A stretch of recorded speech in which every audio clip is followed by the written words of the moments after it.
Bismillahirrahmanirrahim. Assalamualaikum warahmatullahi wabarakatuh.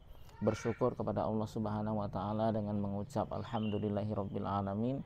Shalawat dan salam kepada baginda Rasulullah sallallahu alaihi wasallam dengan ucapan Allahumma shalli ala sayyidina Muhammadin wa ala ali sayyidina Muhammad. Sobat Quran yang dimuliakan Allah Subhanahu wa taala, kita berjumpa kembali dalam segmen tanya jawab, di mana saya akan merespon pertanyaan yang Anda sampaikan di kolom komentar pada konten-konten saya. Dan pada kesempatan kali ini saya akan membahas satu pertanyaan. Bismillah, barakallahu fiq. Pak Ustadz, kalau suara parau ketika baca belajar tahsin dan ketika membaca depan ustazah suara jadi parau atau serak J, bagaimana mengatasinya? Syukran, jazakallah khair. Baik, kondisi yang ditanyakan oleh saudara kita ini menurut saya adalah sebuah respon dari tubuh kita ketika kita dalam kondisi gugup atau grogi. Sama seperti ketika kita tampil di atas panggung dan tiba-tiba suara kita serak atau gugup atau ngeblank, keluar keringat dingin dan sebagainya. Kondisi-kondisi ini adalah sebuah respon dari tubuh kita ketika kita dalam kondisi grogi. Nah, mungkin ketika kita sedang belajar kemudian disuruh membacakan atau menunjukkan bacaan kita di depan ustadz, atau ketika kita setor hafalan yang sebelumnya kita sudah yakin lancar, tapi ketika kita maju kita jadi gugup, jadi ngeblank, suaranya nggak jelas dan sebagainya. Ini adalah sebuah kegugupan. Maka solusinya adalah dengan relax aja, nggak usah gugup, nggak usah takut, karena ustadz dan ustazah yang mengajari kita, menerima setoran hafalan kita, tidak akan makan kita. Mereka akan mengajari kita, bukan ingin menghakimi kita dan sebagainya. Maka ya relax aja. Kalaupun kita tidak bisa relax saat ini, ya perlu dilatih dan dibiasakan. Tidak apa-apa, lama-lama juga nanti akan biasa saja. Mungkin awal-awal ketika kita belajar dengan beliau, ya kita akan kerasa gugup dan ngeblank, kemudian suara kita jadi nggak jelas atau serak dan sebagainya. Tapi dengan relax, mencoba belajar relax, insya Allah nanti akan biasa saja dan ya normal-normal saja, seperti ketika kita latihan sendiri. Kalau konteksnya adalah belajar tahsin, ketika kita baca sendiri kan kita ngerasa bacaannya sudah pas, suaranya sudah enak.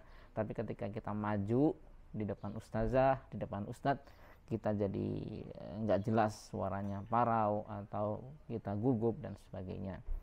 Nah, selain kita coba belajar relax, kita juga bisa coba dekat dengan ustadz dan ustazah kita.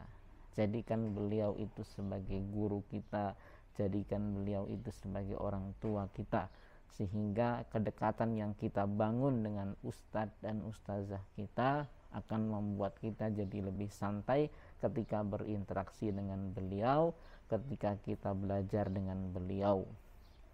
Nah, mungkin cara sederhananya itu, karena secara teknis saya kira ini bukan sebuah masalah dari misalnya kerusakan pita suara kita, bukan.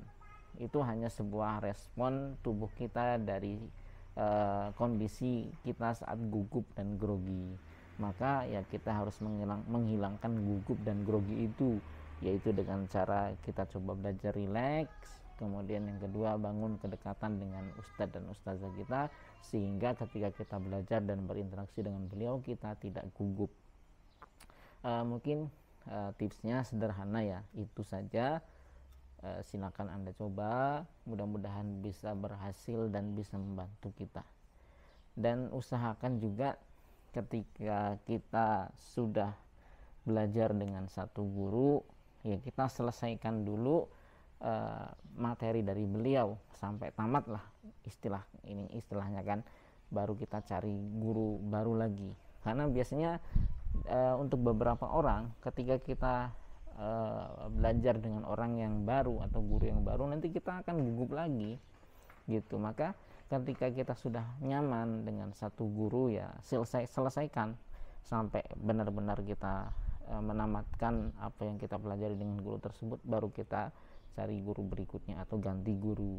Karena kalau gonta-ganti guru, nanti kita harus menyesuaikan diri lagi. Nah, ini juga saya terapkan di pondok saya. Satu guru itu akan membimbing kita dari 0 sampai hatam. Ya, jadi selain itu bermanfaat bagi si murid atau si santrinya agar dia bisa terbiasa dengan gaya guru yang membimbingnya, guru yang membimbing kita atau ustadz dan ustazah yang membimbing kita juga lebih memahami karakter kita, kondisi kita, sehingga beliau juga bisa menyesuaikan cara mengajarnya dengan kondisi kita. Kalau kita sering-sering ganti guru, ganti musyrif, belajar tahsin dan hafalan, khawatirnya guru nanti perlu menyesuaikan lagi dengan murid yang baru, muridnya pun perlu menyesuaikan dengan guru yang baru gitu. Jadi di pesantren kami ya diterapkan metode itu. Jadi satu guru akan memegang satu santri itu dari awal dia masuk sampai dia beres, ya, sampai dia hatam. Jadi memang nanti akan kelihatan si A adalah hafid Quran hasil dari didikan Ustadz A misalnya. Jadi jelas tuh, kualitasnya jelas, gaya hafalannya juga bisa jelas karena track recordnya jelas. Dan ini juga merupakan sebuah sanad ya. Jadi jelas nih ilmu yang kita dapat itu dari siapa. Karena dalam Islam itu kan penting sekali adanya sanad gitu. Sanad itu bukan berarti yang kita dapat ijazah sanad itu enggak.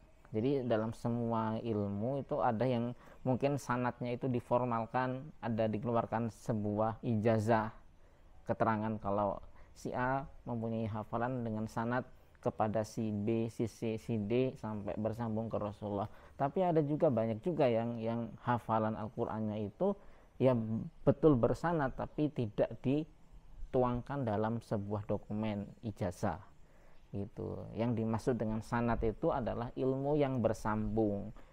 Guru kita jelas ya, kita menghafal dengan guru si A jelas nih, dan guru kita juga menghafal belajar Qur'annya dengan guru si B belajar dengan si C belajar dengan si D, sehingga sampai bersambung ke Rasulullah. Nah, kalau kita ganti-ganti guru nanti nggak jelas.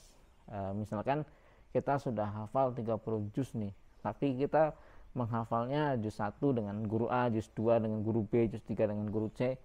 Nah, nanti sanadnya nggak jelas tuh. Hafalan kita itu terverifikasi ke siapa gitu, disandarkan ke siapa, dikembalikan ke siapa, nggak jelas. Maka saran saya ya ketika belajar dengan satu guru, selesaikan sampai hatam gitu supaya sanadnya jelas. Selain tadi keutamaannya kan bisa menyesuaikan diri antara murid dan gurunya, kemudian yang berikutnya ya ketersambungan sanadnya jelas, ya riwayat ilmunya jelas gitu. Ya alhamdulillah saya juga sedang membimbing para peserta bimbingan tahfidz sobat Quran, walaupun secara online. Ada yang sudah sampai selesai 30 juz, ada yang sudah selesai 30 juz, dan insya Allah beliau menghafal dengan saya dari awal sampai akhir. Maka ya jelas itu sambungannya.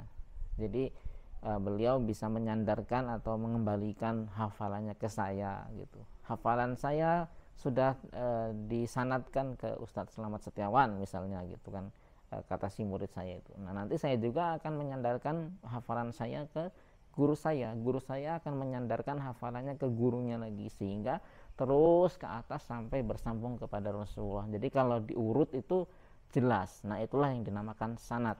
Jadi sanad tidak mesti harus dikertaskan atau dituangkan dalam sebuah dokumen ya, tapi belajar informal juga dalam belajar agama, terutama belajar Al-Quran, itu penting sekali bersanad atau bersambung. Guru kita jelas, gurunya guru kita juga jelas, dan seterusnya. Oke, mungkin itu mudah-mudahan Anda bisa memahaminya. Kita akan sambung kembali di konten berikutnya. Kalau Anda punya pertanyaan atau masalah atau saran dan apapun itu yang ingin Anda sampaikan untuk perkembangan channel ini, silakan sampaikan di kolom komentar. Mudah-mudahan akan kita respon dan kita bahas di konten berikutnya. Jangan lupa klik like jika Anda menyukai video ini, subscribe jika belum, share video ini ke teman-teman Anda agar semuanya bisa mendapatkan manfaat. Follow juga Instagram @sobatquran_id. Assalamualaikum warahmatullahi wabarakatuh.